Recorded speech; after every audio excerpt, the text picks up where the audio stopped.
নমস্কার। গল্পের ঝুলিতে সকল শ্রোতা বন্ধুদের স্বাগত জানাই। আজ আপনাদের জন্য গল্পের ঝুলিতে রয়েছে প্রভাত কুমার মুখোপাধ্যায়ের লেখা বিলাসিনী। গল্পটি ভালো লাগলে একটা লাইক এবং কমেন্ট করে জানানোর অনুরোধ রইল। আর চ্যানেলে নতুন হয়ে থাকলে আরও গল্প শোনার জন্য চ্যানেলটি সাবস্ক্রাইব করতে কিন্তু ভুলবেন না। তাহলে চলুন শুনে নেওয়া যাক আজকের গল্প। সংসার ধর্ম ত্যাগ করিয়া লোটা কম্বল লইয়া সন্ন্যাসী হইয়া হিমালয়ে আশ্রয় গ্রহণ করিব, না ভোজালির আঘাতে বা পিস্তলের মুখে দুশ্চারিণী কুলকলঙ্কিনীর সমুচিত শাস্তি বিধান করিয়া ফাঁসিকাষ্ঠ আলিঙ্গনে হৃদয়ের অসহ্য জ্বালা চিরতরে জুড়াইব। ইহাই হইয়াছে এখন ব্রজমাধববাবুর প্রবল চিন্তা। হায় সেদিন আর এদিন! সেই 21 বৎসর বয়ক্রমকালে প্রথম শ্রেণীর অনার্স লইয়া বিএ পরীক্ষায় উত্তীর্ণ হওয়ার পর পিতৃ অনুরোধে সবান্ধবে কনে দেখিতে যাওয়া। মনে বড়ই আশঙ্কা ছিল কনেটি পাছে নিতান্ত নাবালিকা না হয়, দেখিতে গৃহস্থ ঘরের পাঁচমাচির মতো হয়, প্রশ্নের উত্তরে পাছে বলে আমি দ্বিতীয় ভাগ পড়ি। ধনী ভাবি শ্বশুরের সেই সুসজ্জিত ড্রয়িং রুমে সুখাসনে বসিয়া অধীর প্রতীক্ষা। পরে কক্ষমধ্যে সেই সঞ্চারিণী পল্লবিনী লতার মতো, চতুর্দশ বসন্তের সেই একগাছি মালার মতো কন্যার সহসা আবির্ভাব। চারি চক্ষুর সেই প্রথম মিলন। কি অশুভক্ষণেরই সেই মিলন! তারপর জ্যেষ্ঠ ভ্রাতা কর্তৃক আদিষ্ট হইয়া হেমনবীন রবির কবিতাবৃত্তি। শ্রবণ নয়ন সেদিন কি পীযূষ ধারাতেই অভিসিঞ্চিত হইয়া গিয়াছিল। তারপর সেই পরিণয়োৎসব। 2 দিন পরে মধ্যরাত্রে সুবাসিত কুসুম সমাকীর্ণ সুমনোহর শয্যা মধ্যে সেই প্রথম মিলন। তখন ব্রজমাধববাবুর মনে হইয়াছিল জীবনের বাকি সারাটা পথই বুঝি এই মতোই কুসুমাস্তীর্ণই রহিবে। এই সৌরভময়ী লাবণ্য সরসীতে সন্তরণ করিয়াই জীবনটা বুঝি কাটিবে। সেদিন কে জানিত যে এমন দিনের মুখও আবার দেখিতে হইবে? আশা তো অনেকই ছিল, কোনটাই বা পুড়িয়াছে। ব্রজমাধববাবুর পিতা বয়সে প্রবীণ হইলেও নিতান্ত সেকেলে লোক ছিলেন না। বৈবাহিক নিজ ব্যয়ে জামাতাকে বিলাত পাঠাইয়া অক্সফোর্ড বা কেমব্রিজে তাহার পাঠ সমাপন করাইয়া ব্যারিস্টার করিয়া আনিবেন, হাইকোর্টে প্রথম কয়েক বৎসর অর্থানুকূল্যে তাহার ব্যবসায়ের সুবিধা করিয়া দিবেন, এই আশাতেই এখানে পুত্রের বিবাহ দিয়াছিলেন। বিবাহের পর 6 মাস কাটিতে না কাটিতেই সহসা হার্টফেল হইয়া তাহার মৃত্যু। তারপর প্রকাশ হইল নিজ পুত্রগণের তরুণ স্কন্ধে তিনি চাপাইয়া গিয়াছেন লক্ষাধিক টাকার ঋণ। ব্রজমাধববাবুর আশা ভরসা সমস্তই ফর্সা হইয়া গেল। কোথায় তিনি হইবেন চৌরঙ্গী বা অন্তত বালিগঞ্জ বিলাসী ব্যারিস্টার, নিজস্ব মোটর গাড়িতে বসিয়া হাইকোর্টে আসিয়া সগর্বে পদক্ষেপে বার লাইব্রেরিতে প্রবেশ করিবেন, না তিনি হইয়াছেন আসিয়া 150 মুদ্রা বেতনে বেসরকারি কলেজের বিনয় নম্র অধ্যাপক, ট্রাম আরোহণে কলেজে যান, ফিরেন পদব্রজে। শ্যামবাজারে একটি গলির ভিতর তাহার বাসা। ঝি পাছে পয়সা চুরি করে বলিয়া প্রতিদিন প্রাতে স্বহস্তে বাজার করিয়া থাকেন। পুত্রকন্যা জন্মে নাই তাই রক্ষা, নহিলে কলিকাতা শহরে এই অল্প বেতনে গ্রাসাচ্ছাদনে নির্বাহ হওয়াই কঠিন হইত। আজ রবিবার, কলেজ নাই, স্ত্রীও গৃহে নাই, ভবানীপুরে তাহার পিত্রালয়। নিম্নতলে নির্জন বৈঠকখানায় বসিয়া ব্রজমাধববাবু অপার চিন্তা সাগরে নিমগ্ন। খুন না সন্ন্যাস অবলম্বন, কি করি? এই অবস্থায় কি করা উচিত, কি করা কর্তব্য? এটা তিনি স্থির করিয়াছেন ঝোঁকের মাথায় কিছু করিয়া বসিবেন না। যাহা করিতে হয় বেশ ধীরভাবে ঠান্ডা মাথায় ভাবিয়া চিন্তিয়া তারপর। সহসা ব্রজমাধববাবু ডাকিলেন, ঝি। ঝি কলতলায় বাসন মাজিতেছিল, উত্তর দিল, কেন বাবু? একবার এদিকে এসো তো, বলিয়া ব্রজবাবু এক টুকরো কাগজে কি লিখিতে লাগিলেন। ঝি বাসন মাজা ফেলিয়া রাখিয়া তাড়াতাড়ি হাত ধুইয়া বস্ত্রাঞ্চলে হাত মুছিতে মুছিতে বৈঠকখানায় আসিয়া প্রবেশ করিল। ব্রজবাবু তাহার হাতে কাগজখানি দিয়া বলিলেন, ওই যে 18 নম্বরে উকিল বিপিনবাবু থাকেন, তার কাছে এই চিঠিখানা নিয়ে যাও তো, একখানা বই দেবেন, নিয়ে এসো। ঝি চিঠি লইয়া প্রস্থান করিল। 5-7 মিনিট পরেই চামড়ায় বাঁধা একখানা মোটা বই আনিয়া প্রভু টেবিলের উপর রাখিয়া সকার্যে চলিয়া গেল। বইখানি ভারতবর্ষীয় দণ্ডবিধি আইন। ব্রজবাবু সেখানি খুলিয়া তাহার সুদীর্ঘ সূচিপত্র পরীক্ষা করিতে লাগিলেন। পরে যে পৃষ্ঠায় নরহত্যা অপরাধের বর্ণনা আছে সেই পৃষ্ঠা খুলিয়া অভিনিবেশ সহকারে পাঠ করিতে লাগিলেন। জটিল বিষয়, অনেকক্ষণ ধরিয়া পাঠ করিলেন। আইনজ্ঞ নহেন, তাহার ধারণা ছিল অসতী স্ত্রীকে হত্যা করিলে ফাঁসি ঠিক নহে, হাতে নাতে ধরিয়া তদ্দণ্ডে খুন করিলে ফাঁসি হয় না বটে, অন্যথায় হয়। এলাহাবাদ হাইকোর্টের নজির রহিয়াছে, মোহন নামে এক ব্যক্তি তার স্ত্রীর চরিত্রে সন্দিহান হইয়া তাহাকে ধরিবার অভিপ্রায় রাত্রে শয্যায় নিদ্রার ভান করিয়া পড়িয়াছিল। অনেক রাত্রি হইলে স্ত্রী ধীরে ধীরে শয্যা ত্যাগ করিল, দ্বারের অর্গল সন্তর্পণে মোচন করিয়া ধীরে ধীরে বাহির হইল। মোহনও উঠিল। ঘরে একখানা কুড়ুল ছিল, তাহা হাতে লইয়া একটু দূরে থাকিয়া প্রায়ান্ধকার পথে অভিসারিকার অনুসরণ করিল। স্ত্রী নির্জন রাজপথ বহিয়া কিছু দূরে গেল। ফকির উদ্দিন নামক এক ব্যক্তি এক স্থানে অপেক্ষা করিতেছিল। স্ত্রীলোকটা সেখানে দাঁড়াইয়া তার সঙ্গে চুপি চুপি কি কথা কহিতে লাগিল। মোহন কিছুক্ষণ অপেক্ষা করিয়া আত্মসম্বরণে অক্ষম হইয়া 2-3 লম্ফে সেখানে উপস্থিত হইয়া মোসাম্মাতের মস্তকে সজোরে কুঠারাঘাত করিল। সঙ্গে সঙ্গে অভাগিনীর জীবনলীলা সাঙ্গ। মোহনের ফাঁসি হইয়াছিল।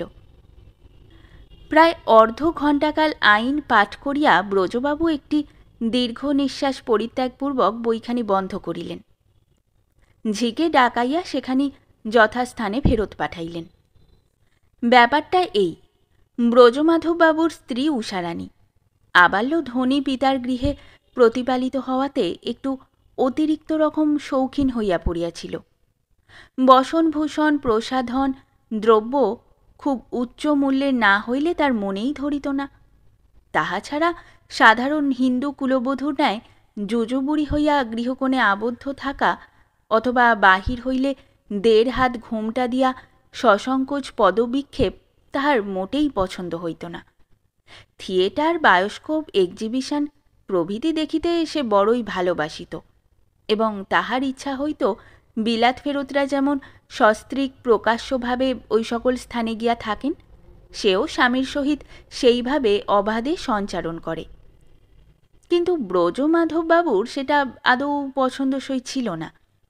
তিনি বলিতেন, আমি তো বিলাত ফেরত নই যে তোমাকে মেম সাজিয়ে সঙ্গে করে নিয়ে বেড়াবো। এই কারণে উষা অসন্তোষে কালযাপন করিত এবং ওই সকল স্থানে যাইতে হইলে স্বামীর সঙ্গে না গিয়া নিজ দলভুক্ত সখীগণের সাহচর্যে যাওয়াই পছন্দ করিত। মধ্যে 3 মাসের জন্য ব্রজমাধববাবুর একটি মোটা রকম টিউশনি জুটিয়াছিল। বিএ পরীক্ষার্থী এক ধনী সন্তানকে সন্ধ্যা হইতে রাত্রি 10টা পর্যন্ত পড়াইতে হইত। অভাবের তাড়না, অতি আগ্রহের সহিতই এই কাজটি তিনি গ্রহণ করিয়াছিলেন। বাড়ি ফিরিতে রাত্রি 10:30 বাজিয়া যাইত। একদিন বাড়ি ফিরিলে উষা তাহাকে বলিল, ওগো, তোমায় না বলে একটা কাজ করে ফেলেছি, তুমি শুনলে রাগ করবে না বলো? ব্রজবাবু বলিলেন, কি কাজ করেছ আগে বলো শুনি, তারপর তোমার প্রশ্নের উত্তর দিতে পারি। আগে বলো যে রাগ করবে না। আবদারেশ্বরে এই কথা বলিয়া উষা স্বামীর হস্ত ধারণ করিল। কোনো দামি জিনিস কিনে ফেলেছ বুঝি? এরূপ ঘটনা পূর্বে মাঝে মাঝে ঘটিয়াছে, ফলে মাসের শেষ দিকে সংসার খরচের টাকা ফুরাইয়া যাওয়ায় টাকা ধার করিয়া আনিয়া উষাকে দিতে হইয়াছে। উষা বলিল, না, তা নয়। তবে কোথাও গিয়েছিলে? হ্যাঁ, বায়োস্কোপে। কার সঙ্গে? প্রতিমা এসেছিলেন? এই প্রতিমা সুন্দরী উষার একজন বাল্যসখী। তার স্বামী বিলাত ফেরত না হইলেও উচ্চপদস্থ ব্যক্তি, সাহেবী চালচলনে দীক্ষিত। স্ত্রীটিও তার মনের মতো। পূর্বে ২-৪বার প্রতিমা আসিয়া এভাবে উষাকে সঙ্গে লইয়া গিয়াছে, তাই প্রতিমার কথাই ব্রজবাবুর মনে পড়িল। স্বামীর প্রশ্নের উত্তরে উষা বলিল, না, প্রতিমা আসেনি, আমি একলাই গিয়েছিলাম। ব্রজবাবু বলিলেন, একলা? যদি কোনো বিপদ আপদ হতো, যদি কোনো অসভ্য লোক তোমায় কোনো অপমানসূচক কথা বলতো? উষা হাসিয়া বলিল, আমরা তো আর ঘোমটা দিয়ে কলা বউটি সেজে বেরোইনি যে বদমাইশ লোকে মেয়ে ছেলে দেখে দুটো ঠাট্টা করে নেবে। আমরা তখন মেম সাহেব, ভয়ের বস্তু। ব্রজবাবু বলিলেন, তা যাই হোক, আর এমন একলা যেও না। উষা বলিল, আচ্ছা, তা যাব না। এবার মাপ করলে তো? হ্যাঁ, তা করলাম। এই ঘটনার সপ্তাহখানেক পরে একদিন সন্ধ্যাবেলা ব্রজবাবু ছাত্রকে পড়াইতে গিয়া দেখিলেন তাহার দেহ অসুস্থ। তাহার নিকট বসিয়া কিয়ৎক্ষণ গল্প স্বল্প করিয়া বিদায় গ্রহণ করিলেন। পথে একটু কাজ ছিল, উহা সারিয়া যখন বাসায় ফিরিলেন রাত্রি তখন ৯টা। তিনিও দ্বারের কাছে পৌঁছিয়াছেন, অমনি একখানি কুঠিয়ালি মোটর গাড়ি আসিয়া তথায় দাঁড়াইল। ব্রজবাবু সবিস্ময়ে দেখিলেন ইংরাজ বেশধারী এক বাঙালি যুবক মোটর হইতে নামিয়া এক সুবেশা যুবতীকে অবতরণে সাহায্য করিতেছে। সে যুবতী আর কেউ নহে, তাহার পত্নী উষারানী। এরূপভাবে একজন পরপুরুষের সহিত স্ত্রীকে মোটরে দেখিয়া ব্রজবাবুর সর্বশরীর জ্বলিয়া উঠিল। ব্রজবাবু স্তম্ভিতের ন্যায় সেখানে দাঁড়াইয়া ইহাদের পানে চাহিয়া রহিলেন। তাহার চোখ দিয়া যেন আগুন ছুটিতে লাগিল। উষা নামিয়া স্বামীকে দেখিবা মাত্র তাহার পানে চাহিয়া বেশ সপ্রতিভভাবে কহিল, এই যে ভালোই হলো, তোমার সঙ্গে আলাপ করবার জন্য মিস্টার লাহিড়ী বড়ই ব্যস্ত হয়েছিলেন। আমি বলেছিলাম তিনি তো এখন বাড়ি নেই, আপনি অন্যদিন কোনো সময় বরং আসবেন। তা তুমি এসে পড়েছ, ভালোই হয়েছে। ইনি আমাদের বেলা দিদির ভাই, মিস্টার লাহিড়ী, আর ইনি আমার স্বামী, প্রফেসর চ্যাটার্জি। লাহিড়ী সাহেব তৎক্ষণাৎ ব্রজবাবুর সঙ্গে করমর্দন করিয়া বলিলেন, how do you do, sir? মুখ হইতে ভক করিয়া একটা মদের গন্ধ বাহির হইয়া ব্রজমাধববাবুর ঘ্রাণেন্দ্রিয়কে নিগৃহীত করিল। মনের বিরক্তি মনে চাপিয়া ব্রজবাবু বলিলেন, আসুন মিস্টার লাহিড়ী, ভিতরে আসুন। লাহিড়ী সাহেব অতি ভদ্র ভাষায় ক্ষমা চাহিয়া ব্রজবাবুর সহিত পুনশ্চ করমর্দন করিয়া উষার প্রতি টুপি উত্তোলনপূর্বক মোটরে উঠিয়া প্রস্থান করিলেন। স্ত্রীসহ ব্রজবাবু গৃহমধ্যে প্রবেশ করিলেন। উষা বলিল, হ্যাঁ গা, আজ যে এত শিগগির ফিরলে? মনে মনে ব্রজবাবু বলিলেন, অসুবিধা হলো বুঝি? প্রকাশ্যে শীঘ্র ফিরিবার যথার্থ কারণ যা তাই বলিলেন।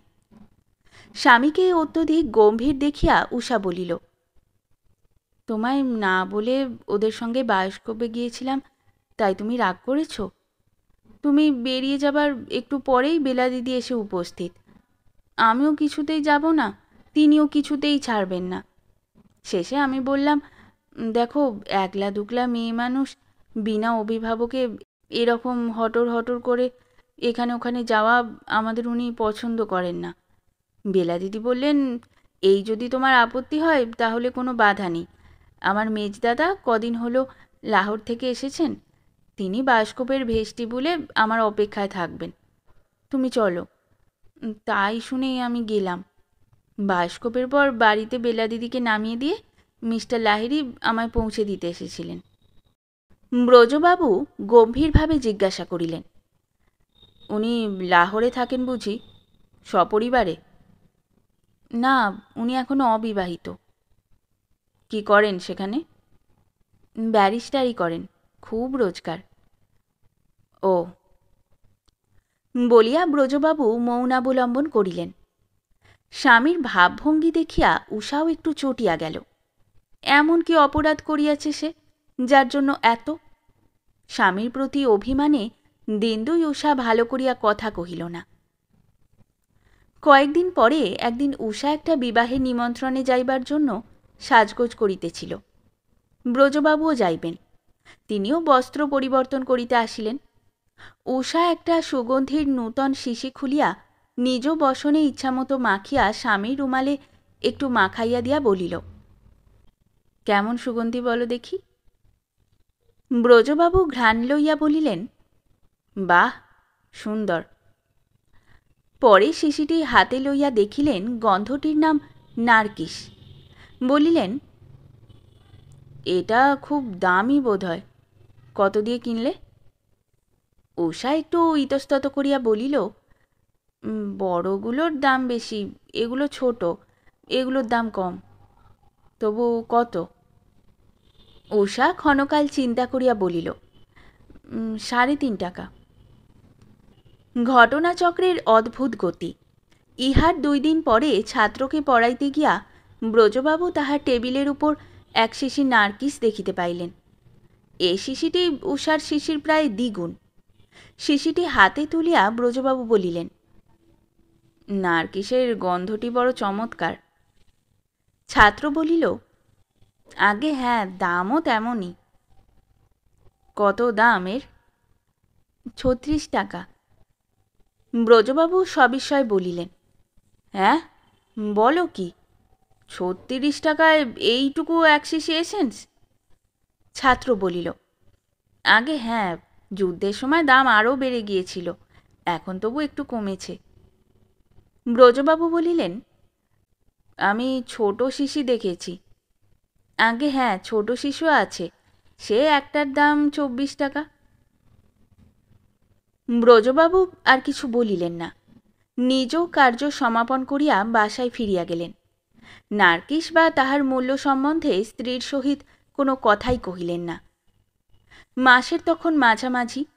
ব্রজবাবু ভাবিতে লাগিলেন, 150 টাকা মাহিনার গরিব অধ্যাপকের স্ত্রী 24 টাকা দিয়া এক শিশি এসেন্স কেনে, এই বা কীরকম কথা। ভাবিলেন, মাসের শেষ সপ্তাহে উষা নিশ্চয়ই বলিবে সংসার খরচের টাকা ফুরাইয়াছে, আবার কোথাও টাকা ধার করিতে ছুটিতে হইবে। কিন্তু মাস কাবার হইয়া গেলে উষা টাকা চাহিল না। উষা মুখ ভার করিয়া থাকে, স্বামীর সঙ্গে ভালো করিয়া কথাবার্তা কহে না। মাঝে মাঝে থিয়েটারে যায়, বায়োস্কোপে যায়, সবসময় স্বামীকে জিজ্ঞাসাও করে না। কখনো বলে প্রতিমাদির সঙ্গে গিয়েছিলাম, কখনো অন্যান্য সখীর নাম করে। কৈফিয়ত দেয়, তুমি রাত 10টা অবধি বাইরে থাকবে, ঘরে একলাটি আমার কি করে কাটে বলো দেখি। শুনিয়া ব্রজবাবু ভালো মন্দ কিছুই বলেন না, তিনিও মুখ ভার করিয়া থাকেন। মাসখানেক এইভাবে কাটিল। মাতার পীড়া সংবাদ শুনিয়া উষা কয়েকদিন পিত্রালয়ে গিয়া থাকিতে চাহিল। ব্রজবাবু আপত্তি করিলেন না। উষা ভবানীপুরে যাইবার কয়েকদিন পরে একদিন প্রাতে ব্রজবাবু অপরিচিত হস্তাক্ষরে ঠিকানা লেখা একখানা চিঠি পাইলেন। খুলিয়া পত্র প্রেরকের স্বাক্ষর অনুসন্ধান করিতে গিয়া দেখিলেন, সেখানেই কেবলমাত্র লেখা আছে, আপনার কোনো শুভাকাঙ্ক্ষী বন্ধু। বেনামি চিঠিতে এইরূপ লেখা ছিল, মহাশয়, শুনিয়াছিলাম 12 বৎসর মাস্টারি করিলে লোকে বুদ্ধি হারাইয়া গর্ধবে পরিণত হয়। আপনার মাস্টারি তো তাহার অর্ধেকও হয় নাই, তথাপি আপনার এ দুরবস্থা কেন? চোখে কি কিছুই দেখিতে পান না? আপনার রসবতী বিলাসিনী পত্নী এত যে লীলা খেলা করিতেছেন, কিছুই কি বুঝিতে পারেন না? তিনি থিয়েটার কিংবা বায়োস্কোপ দেখিয়া বাড়ি ফিরিলে আপনার জিজ্ঞাসা করা উচিত, কি অভিনয় দেখিলে বলো দেখি। তিনি যাহা উত্তর করিবেন তাহা আপনার যাচাই করিয়া দেখা কর্তব্য। সে চুলোয় যাক, তাহার হাতে যদি 24 টাকা মূল্যের ছোট এক শিশির নারকিস দেখেন, অথবা তাহার পরিধানে যদি 60 টাকা জোড়ার একখানা বেলডাঙার শাড়ি দেখেন, অথবা তার গলায় যদি খোদ হ্যামিল্টনের বাড়ির 700 টাকা মূল্যের একছড়া নেকলেস দেখেন, তবে কি আপনার জিজ্ঞাসা করা উচিত নয় যে এগুলি আমি তো তোমায় কিনিয়া দিই নাই, তুমি কোথায় পাইলে? অধিকার কিছু লিখিতে চাহি না, চোখ কান খুলিয়া রাখিবেন এবং ভুলিবেন না যে বুড়া চাণক্য পণ্ডিত বলিয়া গিয়াছে, অরূপ স্ত্রীর সহিত একত্র বাস সসর্প গৃহে বাস করার তুল্য, এবং আত্মপ্রাণ রক্ষার্থে যদি স্ত্রী পরিত্যাগ করিতে হয় তবে তাহাও কর্তব্য। ইতি আপনার কোনো শুভাকাঙ্ক্ষী বন্ধু। পত্রখানা পড়িয়া ব্রজবাবুর দেহের রক্ত যেন টকবক করিয়া ফুটিতে লাগিল, মাথা বিষম ঘুরিতে লাগিল। উষার নিকট ছোট নার্কিসের শিশি তিনি দেখিয়াছেন বটে, সে উহা নিজে কেনে নাই তাও নিশ্চিত। কিনিলে মূল্য 24 টাকার স্থানে 3.5 টাকা বলিত না, আন্দাজে বলিয়াছে। কিন্তু কই সেই বেলডাঙার শাড়ি অথবা হ্যামিল্টনের বাড়ির নেকলেস তো ব্রজবাবু দেখেন নাই। আছে, নিশ্চয়ই আছে। যে ব্যক্তি নার্কিসের কথা ঠিক লিখিয়াছে, শাড়ি নেকলেস সম্বন্ধেও তাহার উক্তি ঠিক হওয়াই সম্ভব। উষার নিকট এত টাকা নাই যে সে নিজেও সব কিনিতে পারে, সুতরাং বেনামি পত্রক তো তাহার সেই লীলা সঙ্গীরই ওগুলি উপহার। কে সেই ব্যক্তি? সেই হতভাগ্য লাহিড়ী কি? পত্রে স্পষ্ট ইঙ্গিত রহিয়াছে, সে যে থিয়েটারে বায়োস্কোপে গিয়েছিলাম বলে তাহা মিথ্যা কথা, অন্য কোথাও গিয়া তাহার প্রেমাস্পদের সঙ্গে মিলিত হয়। ব্রজবাবু মনে মনে বলিতে লাগিলেন, সসর্প গৃহে বাস উল্লেখ করিয়া পত্রপ্রেরক আমাকে সাবধান করিয়াছে। আমার প্রাণহানি করাও কি পাপীয়সীর উদ্দেশ্য নাকি? আশ্চর্য নহে, কারণ লাহিড়ী অবিবাহিত, আমি মরিলেই উহাদের বিধবা বিবাহ হইতে পারিবে। এইরূপ ক্ষেত্রে আমার কি করা উচিত? উহাকে খুন করিয়া পাপের উপযুক্ত প্রতিফল দিয়া নিজে ফাঁসি যাইব, না সন্ন্যাসী হইয়া সংসারাশ্রম ত্যাগ করিব? এই সময়ই ব্রজবাবু পিনাল কোড আনাইয়া খুনের ধারা পাঠ করিয়াছিলেন, তাহা পূর্বেই বর্ণিত হইয়াছে। এই প্রকার নানা চিন্তায় ব্রজবাবুর দিন কাটিতে লাগিল। এই সময় কলেজ মহলে সংবাদ রটিল, কেমব্রিজ বিশ্ববিদ্যালয়ে বঙ্গভাষা শিক্ষা দিবার জন্য একজন অধ্যাপক আবশ্যক। একজন উপযুক্ত লোক নির্বাচন করিয়া পাঠাইবার জন্য কলিকাতা বিশ্ববিদ্যালয়কে তাহারা অনুরোধ করিয়া পাঠাইয়াছেন। এই কথা শুনিয়া ব্রজবাবুর মনে হইল, এই কার্যটি যদি জোগাড় করিতে পারা যায় তবে সমস্ত সমস্যার মীমাংসা হইয়া যাইতে পারে। স্ত্রীকে খুনও করিতে হয় না, নিজেকে সন্ন্যাসীও হইতে হয় না। স্ত্রীকে তাহার পিত্রালয়ে রাখিয়া বিলাতে গিয়া আর না ফিরিয়া আসিলেই হইল। অনেক সহি সুপারিশ জোগাড় করিয়া ব্রজবাবু গিয়া বিশ্ববিদ্যালয়ের কর্তা মহাশয়ের সহিত সাক্ষাৎ করিলেন।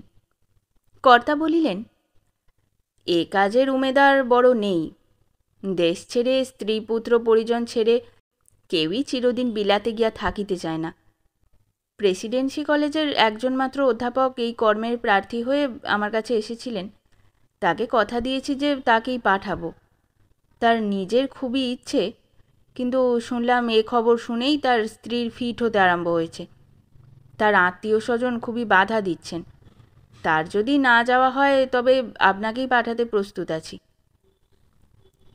ব্রজবাবু মনে মনে বলিলেন, আমার স্ত্রীর ফিট হবে না। প্রকাশ্যে কর্তা মহাশয়কে কৃতজ্ঞতা জানাইয়া প্রণাম করিয়া বিদায় লইলেন। পরদিনই কর্তা মহাশয় ব্রজবাবুকে ডাকিয়া পাঠাইলেন। ব্রজবাবু তৎসমীপে উপস্থিত হইলে বলিলেন, সে ভদ্রলোকের যাওয়া হলো না, আপনি রাজি তো? ব্রজবাবু বলিলেন, আগে হ্যাঁ, কবে যেতে হবে? যত শীঘ্র পারেন।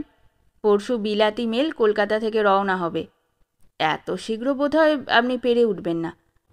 তারপরের মেলে অর্থাৎ আজ থেকে 9 দিন পরে যাত্রা করতে পারবেন তো? ব্রজবাবু বলিলেন, আগে হ্যাঁ, নিশ্চয়ই পারব। কোথায় গেলে ব্রজবাবু নিয়োগপত্র ও পাথেয় প্রভৃতির জন্য অর্থ পাইবেন, ইহা বুঝাইয়া দিয়া কর্তা মহাশয় একখানি পত্র লিখিয়া তাহার হাতে দিলেন। ব্রজবাবু সাহেব বাড়িতে গিয়া সুট প্রভৃতির ফরমাস দিলেন। তারপর স্ত্রীকে আনিতে ভবানীপুরে লোক পাঠাইলেন। তাকে সকল কথা জানাইয়া তাহার একটা বন্দোবস্ত করিয়া জন্মশোধ বিদায় লইতে হইবে। পরদিন উষা স্বামীগৃহে ফিরিয়া আসিল। বেলা তখন 12টা। স্বামীকে গৃহে দেখিয়া জিজ্ঞাসা করিল, আজ তুমি কলেজ যাওনি? ব্রজবাবু বলিলেন, না, আমার এখানকার কাজ শেষ হয়ে গেছে। উষা সবিষয়ে জিজ্ঞাসা করিল, শেষ হয়েছে কীরকম? ব্রজবাবু তখন বিলাতে তাহার চাকুরি গ্রহণের কথা বলিলেন। উষা বলিল, সে কি, ভিতরে ভিতরে এইসব তুমি ঠিক করে ফেলেছ? আমাকে একবার জিজ্ঞাসাও করলে না। ব্রজবাবুর মুখমণ্ডলে ক্ষণকালের জন্য একটু ম্লান হাসি খেলিয়া গেল। তারপর তিনি বলিলেন, এটা তো হচ্ছে ব্যক্তি স্বাতন্ত্র্যের যুগ কি না? এ যুগে তো স্বামী স্ত্রী আর পরস্পরের অধীন নয়। অর্থাৎ? অর্থাৎ স্ত্রী নিজের ইচ্ছা অনুসারে যা খুশি তাই করতে পারে, স্বামীর তাতে বাধা দেওয়ার কোনো অধিকার নেই। আর স্বামীও নিজের ইচ্ছা মতো কাজ করতে পারে, স্ত্রীর মতামত নেওয়ার প্রয়োজন হয় না। উষা কয়েক মুহূর্ত নির্নিমেষ নয়নে স্বামীর মুখপানে চাহিয়া রহিল। পরে শ্লেষের স্বরে বলিল, এতটা উদার হয়ে উঠলে বিলেত যাবার নামেই? ব্রজবাবু সেইরূপ স্বরে উত্তর করিলেন, যাদের বিলেত যাবার নামগন্ধও হয়নি তারাও তো কত লোকে এইরকম উদার মত পোষণ করে। কথাটা কি আমাকে লক্ষ্য করে বলা হলো? যা তুমি বোঝো। এ কথা শুনিয়া উষার চক্ষু ছলছল করিয়া উঠিল। সে ধীরে ধীরে সে স্থান ত্যাগ করিয়া জানালার কাছে গিয়া দুই হাতে মুখ ঢাকিয়া কাঁদিতে লাগিল। ব্রজবাবু মনে মনে বলিলেন, স্টেজে যেও, প্রথম শ্রেণীর অভিনেত্রী হতে পারবে তুমি। কিন্তু এককালের মমতা ধীরে ধীরে স্ত্রীর দিকে অগ্রসর হইলেন। মুখ হইতে হাত ছাড়াইবার চেষ্টা করিতে করিতে বলিলেন, তা এত কান্না কিসের? এসো এসো, ধীরভাবে কথাটা আলোচনা করা যাক। উষা কিন্তু সহজে আসিল না, অনেক সাধ্য সাধনা করিতে হইল। অবশেষে দুইজনে ধীরভাবে কথাবার্তা আরম্ভ হইল। ব্রজবাবু বলিলেন, আর 1 সপ্তাহ মাত্র তো আমি দেশে আছি। আমি চলে গেলে তুমি তোমার মায়ের কাছে গিয়ে থাকবে তো? উষা প্রবলভাবে ঘাড় নাড়িয়া বলিল, না। ব্রজবাবু বলিলেন, তবে কোথায় থাকতে চাও তুমি? কোথাও থাকতে চাইনি। বুঝলাম না। হয় আমি তোমার সঙ্গে যাব, নয় তোমাকেও যেতে দেব না। রেখে দাও তোমার ব্যক্তি স্বাতন্ত্র্যের থিওরি। ও থিওরির মাথায় মারি আমি যা দিয়ে ঘর ঝাঁট দিই তাই। ব্রজবাবু একটু দ্বিধায় পড়িয়া গেলেন। মৌখিক স্বামী বিচ্ছেদ বেদনা দেখাইয়া শৈরিনীর স্বাধীনতা লাভের আনন্দকে ঢাকিয়া রাখার অভিনয় বলিয়া তো ইহা বোধ হইতেছে না। তাই তিনি বলিলেন, হয় আমার সঙ্গে তুমিও বিলাতে যাবে, নয় আমাকেও যেতে দেবে না, এই তোমার ইচ্ছা। কথাটা কি সত্য উষা? আমাকে মিথ্যাবাদিনী মনে করার তোমার কি কোনো কারণ ঘটেছে? ঘটেছে। ভেবে দেখো, এই 2-3 মাসের মধ্যে তুমি কি আমাকে অনেকগুলো মিথ্যা কথা বলনি? এ কথা শুনিয়া উষা একটু দমিয়া গেল। সে নত মুখে বসিয়া ভাবিতে লাগিল, সম্প্রতি স্বামীর নিকট কি মিথ্যা সে বলিয়াছে। বলো বলো, চুপ করে রইলে কেন? হ্যাঁ, 2-1টা বলেছি বোধ হয়। বলেছ? আচ্ছা, এখন আমি তোমায় যা যা জিজ্ঞাসা করব সমস্ত কথার সত্যি উত্তর দেবে কি? দেব, তুমি জিজ্ঞাসা করো আমায়। সেদিন তুমি আমায় একটা গন্ধ দেখিয়েছিলে, তার নাম নারকিস। সেটার দাম কি সত্যি 3.5 টাকা? উষা অবনত মুখে বলিল, না, তার দাম 24 টাকা। আচ্ছা, বেশ, এবার সত্যি কথা বলেছ। আচ্ছা, তোমার এমন কোনো কাপড় গহনা আছে কি যা আমি তোমায় দিইনি, এমনকি দেখিনি পর্যন্ত? হ্যাঁ, আছে।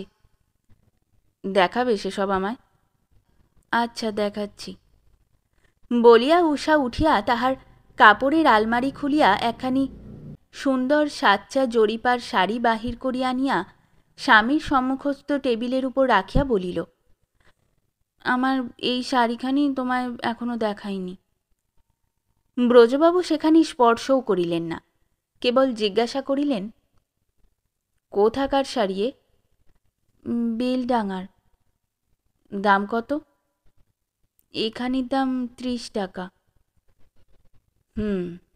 আর কিছু আছে? গহনা টহনা? আছে, তাও দেখাচ্ছি।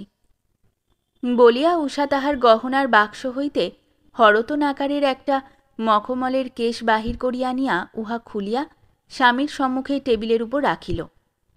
সূর্যালোকে জড়োয়া নেকলেস ঝকমক করিয়া উঠিল।